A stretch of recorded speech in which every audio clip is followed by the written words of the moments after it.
Skat's gone. What are they going to do without Skat? ASU is going to take a huge step back without Cam Skattebo. The national narrative is out there, and the pundits have been doubling down on it all offseason long. Look, we get it. What Cam Skattebo did in Tempe will never be forgotten. But perhaps what those around the nation may not realize is that ASU's backfield cupboard is anything but bare. Kyson Brown was the Sun Devils' number 2 back last year, and he flashed his vast potential, highlighted by a 100-yard rushing game against Arizona. This spring, the rising junior made a strong case to be the lead back for the Sun Devils, showing good power to go with his track speed. Oh, and he's a Barrett Honors student as well, and he is leading a deep backfield that looks to keep the Sun Devils offense in high gear in 2025. On this episode, we discuss his growth heading into year 3, the overall depth of the backfield, the impact of Sean Aguano, the meaning of his new jersey number, and so much more. So let's get to it. Here's my conversation with Kyson Brown. All right, Kyson, we're going to start off with a question from defensive lineman Zach Swanson. This one's kind of a doozy here. He wants to know what teammate you would not want to date your daughter.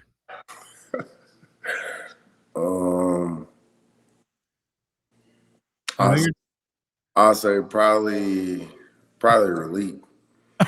Probably Relief Brown. Not because he's like a bad person or anything. He's just crazy. He's just, just like a really energetic guy. He like to joke around and just play a lot. So it's, a lot of inside jokes we got there. So yeah, probably Elite.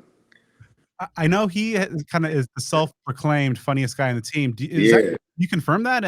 Does he actually merit that title? He's definitely the funniest guy on the team. Yeah, I don't, but it's between him and Ben. But I think for sure he got it for sure. Where do you rank on that list? I mean, I feel like I'm in the middle somewhere. I'm just funny at times when I need to be. All right. So, last year you made the change from number 14 to number 2, and when we talked on the podcast last year, you said it's kind of representative of a second chance.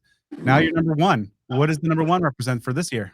I mean, it represents everything. Just taking over. I mean, I just think number 1 just puts me back in my element. I originally wore number 1, so I think it just means I'm coming for it. I'm coming for that number 1 spot. I'm trying to take it. So I think that's definitely what that means. Also, maybe for a 1,000-yard rushing season up ahead? Man, I can't. 1,000, 2,000, wherever I fall at. So, looking back at spring ball, of course, the second season, we're with Marcus Rowe and at the helm, but of course, with Skat gone, good battle in the backfield, a lot of very talented guys in there. How would you evaluate your overall spring performance? I think I got better at a lot of things that I wanted to get better at in the spring. So I think I grew a lot, just from last season to this spring. I think I've been able to transfer some of the offseason work to my game, and I think I just elevated a lot in pass pro. So I think that's why I got better at this spring, and I was happy with my spring. So, of course, heading into your 3rd season as a Sun Devil, and also the 3rd season under Kenny Dillingham. How have you seen kind of the program culture? In year 1, just kind of everything's new and a new staff, a lot of new players. Year 2, obviously, you guys have great success now heading into year 3. How have you seen kind of the growth over time of this program's culture? I think it's been more just embraced by the players and just by everybody who walks into the building. I think it's shown, like you could feel the energy when you walk into that building and you talk to our players and you talk to our coaches. So I think it's just been more it's been more elevated and just more shown in actions and people not just speaking about it, but we actually walking it. So I think definitely you can see it more, and it's bleeding through our program for sure.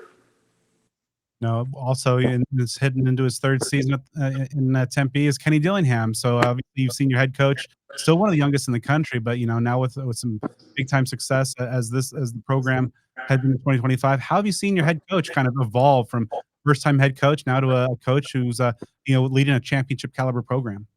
I just think he's just evolved in just knowing the players, just knowing how to. He lets us kind of run the team, so I think he's just evolved more in that sense of just letting the players lead and just knowing when to step in and know when to let the players lead. So I think he's done a great job with that, And I think that's something I just seen over the time, like him just, let the players give more say so and just, things like that on like team type of decisions. And I think it's been good for our program for sure. I want to go back a little bit to last season. Obviously, you guys have all your focus forward, but at what point last year did you know that like this team was good and this team was special? Um, well, I like to cut that off there because I mean this team is a different team, but last year's team, what I realized last year's team was special was, I mean, I say I really want to say after probably it was late. I think I want to say like BYU or something like that, or like somewhere around there. I mean, every week we was just finding out new things about it ourselves. So I think we were figuring it out that we were special as we were going. But I think just realizing that this team was a special team somewhere around there, and we just knew we had like a special team, and this was a special year. So I think it was definitely later in the year though, for sure, when I realized that this is a one of a kind team. But I definitely say like this team that we have now is different. Like we always want to harp on like it's not the same team. We're not the same team as we were last year. So I think that's something big that I just wanted to point out.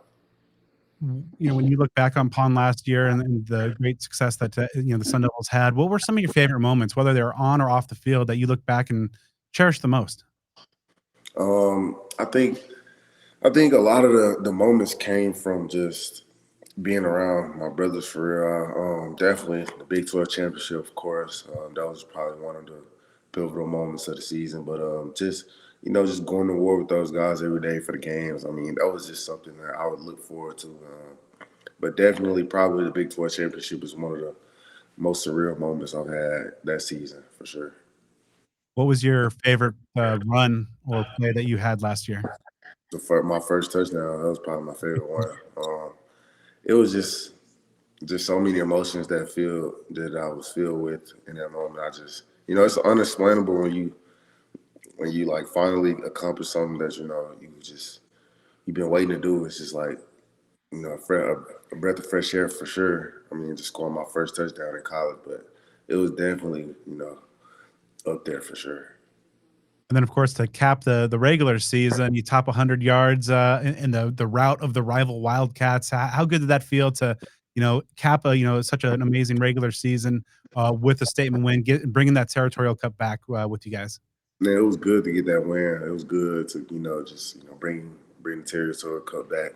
It just felt good just to get off some great runs and just being something like my team. I felt like I was you know valuable to the team. I felt like I was contributing. So I think just being able to help my team win in that fashion was definitely something that I was proud of, and it definitely just gave me an insight to how this year might look.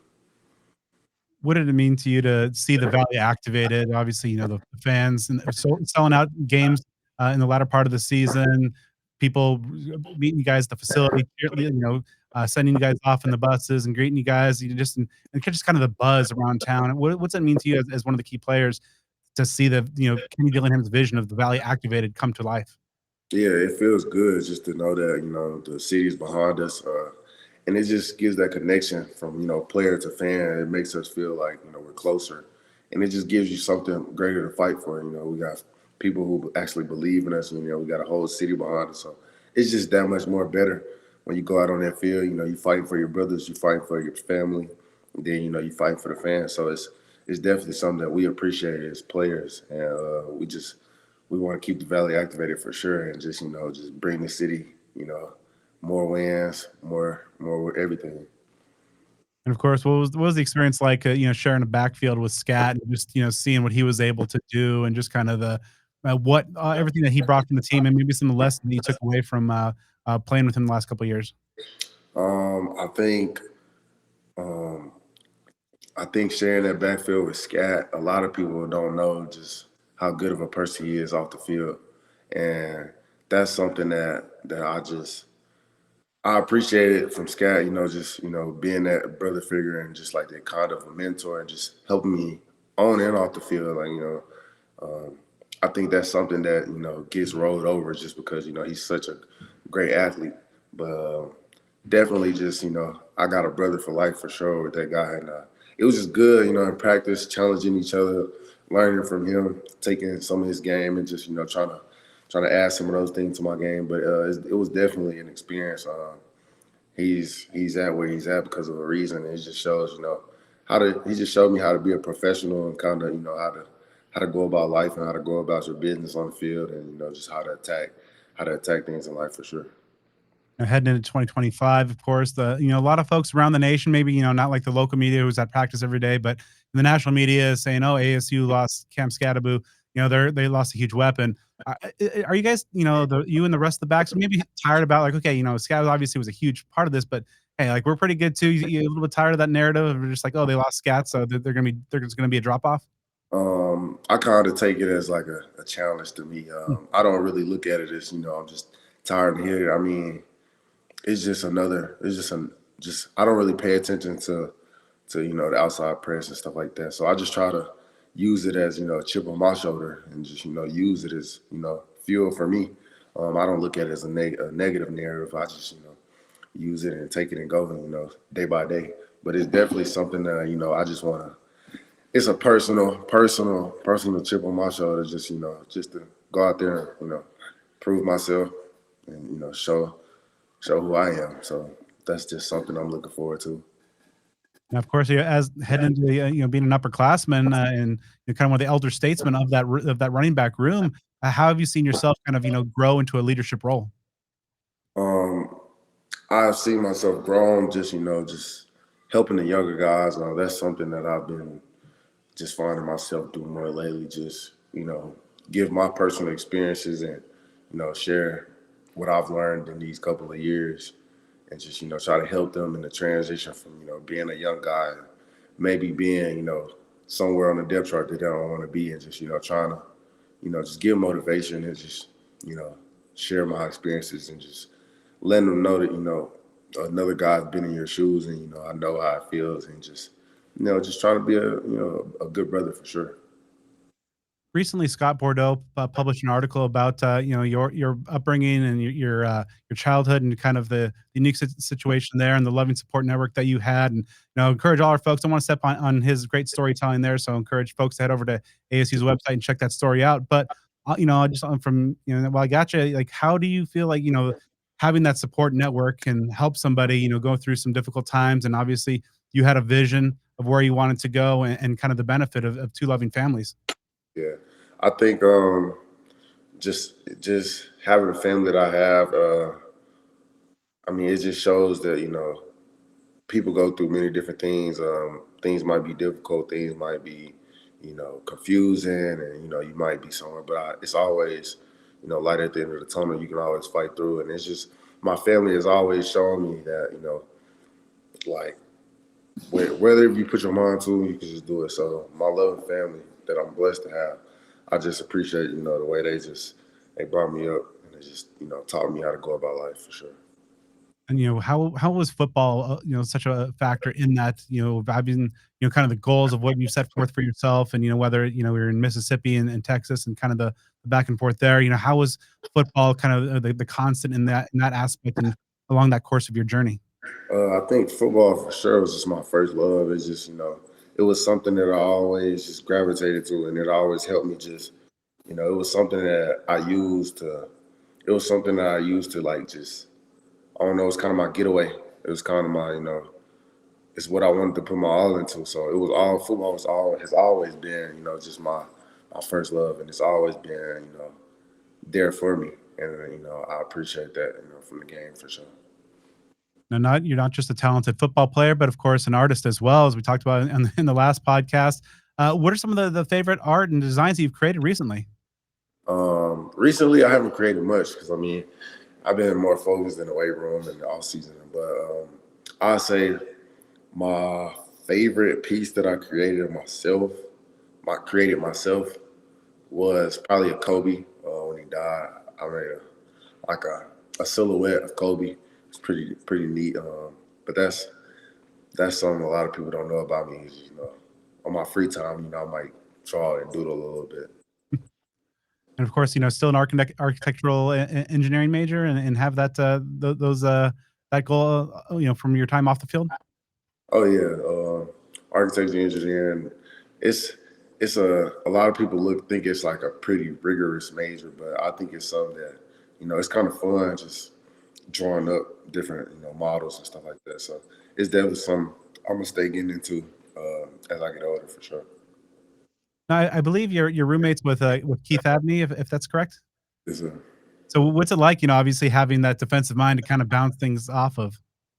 man. I say being in the house with K1.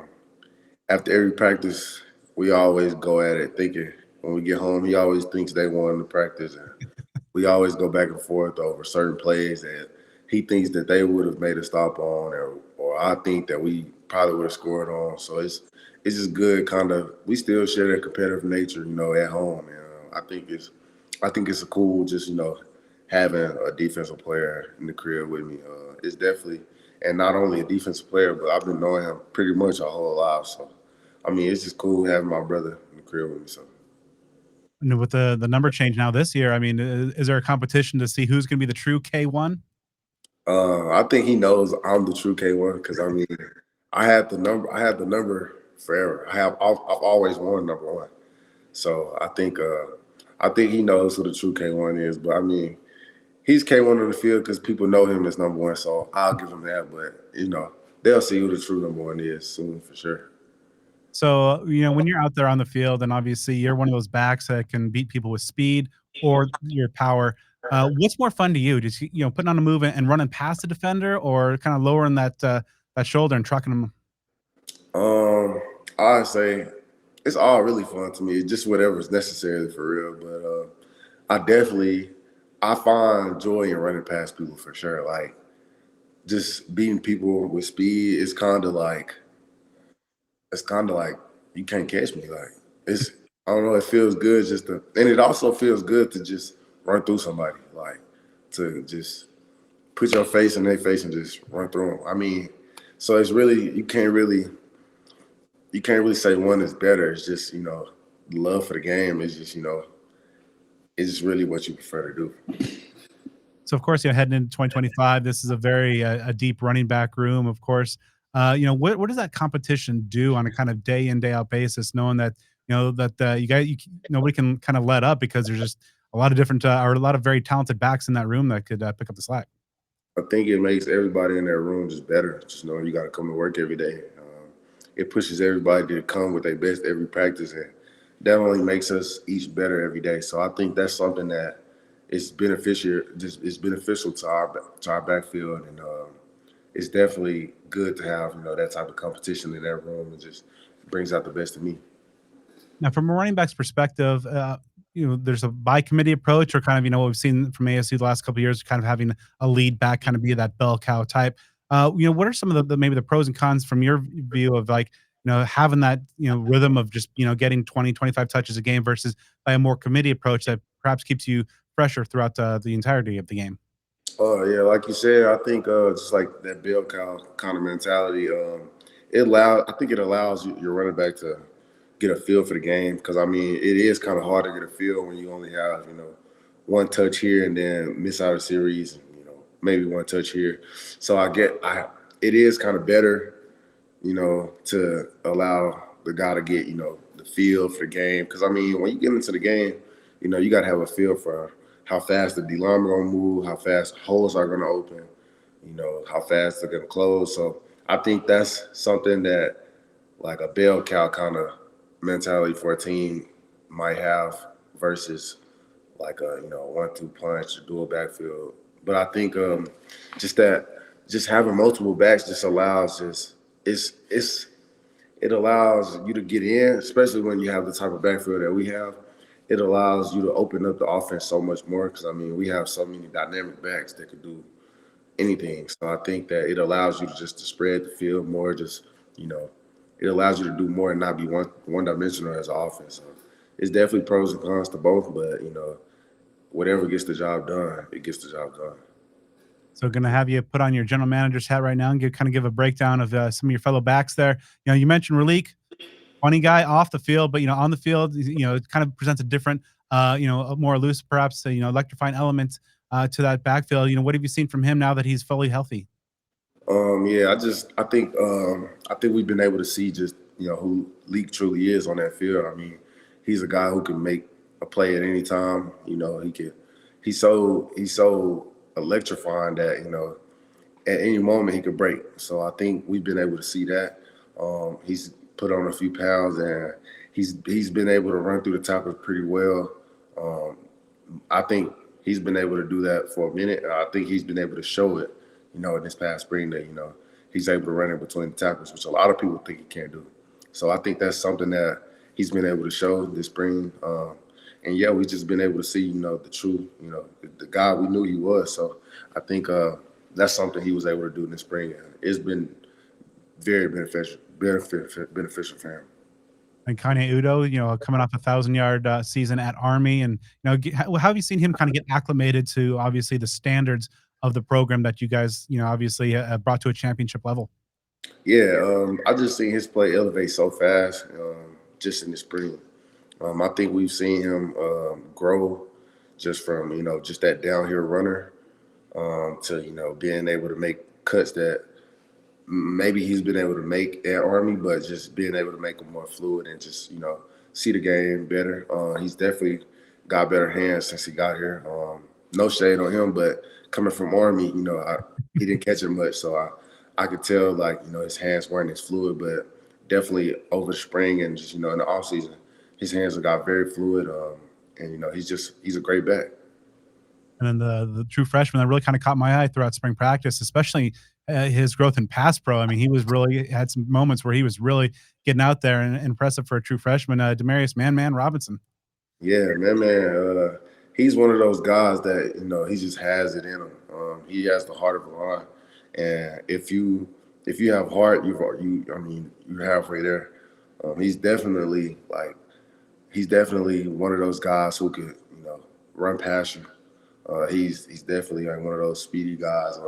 Can make any cut, can make any jump cut or whatever. But I think he's going to be a great player, great hands, and I can't wait to see how he turns out to be in college for sure. And of course, Kyson Brown, redshirted last year, had some good moments in the opener, but also a very talented back in his own right. Yeah, JB, I think he kind of reminds me a little bit of Skat, just because of how much control he has, center of gravity he has, and he just has very good body control just to be, as small and compact as he is. I think he's very explosive. He's the type he can make one cut and be gone, and I think just his game has elevated so much since he's been here. I think he's able to see the game a lot faster now that he's been here a little bit longer. He's slimmed down, so he's got a lot faster. And I think just, having him in that backfield is going to be, something we could really use because, he's definitely very, very talented. Over the course of your career working with Sean Aguano and somebody whose track record resume is littered with very productive, talented running backs and the development. What kind of impact has he had now as you head into your third year on kind of the trajectory of your career? I think just having Coach Aguano, just having his expertise and just knowing what it takes to get to that next level. It just shows. How much he really knows about the game and just running backs in general. Just the small things that people really, really don't pay attention to. He harps on those little things, the details and stuff like that. It's just a lot. It's a lot that goes into playing running back that, the average high schooler coming out of high school doesn't know, or, maybe somebody from another program doesn't know. So it just shows how much he really, pays attention to the game and how much he really knows about running back. So I think having him in my corner has just been great for me in my development for sure.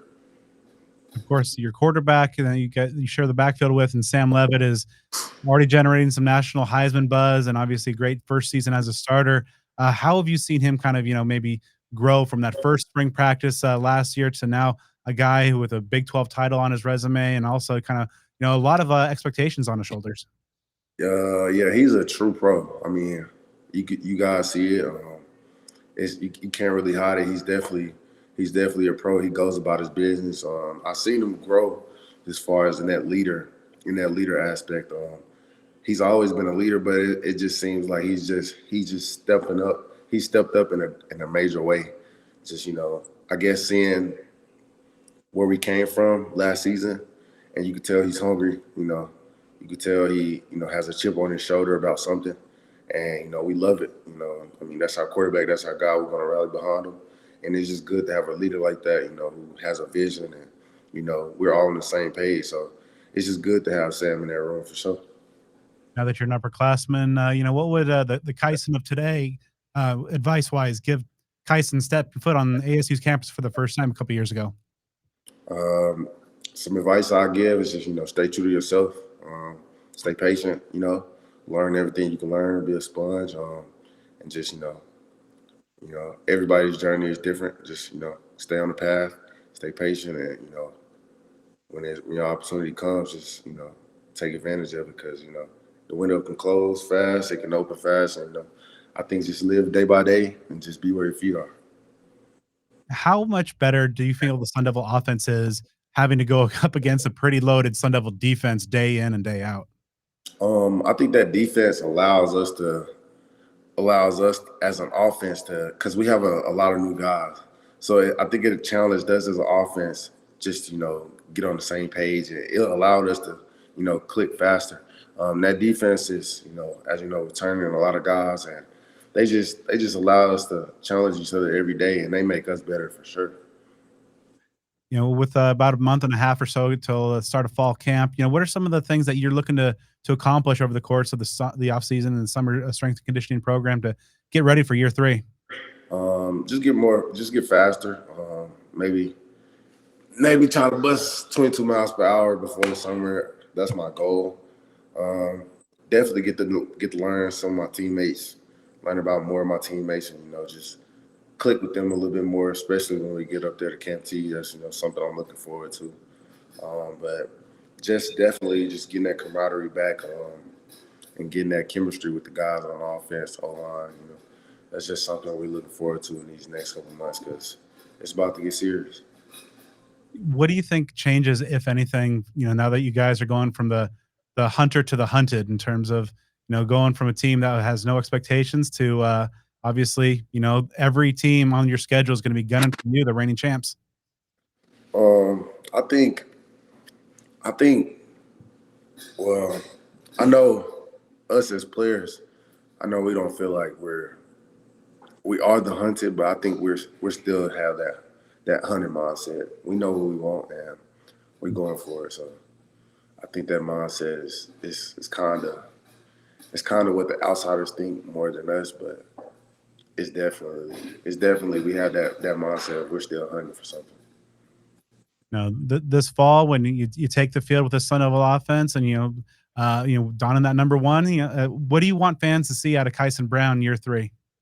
I want the fans to see the best running back in the country. I'd like to thank Kyson for taking the time to talk with me for this episode.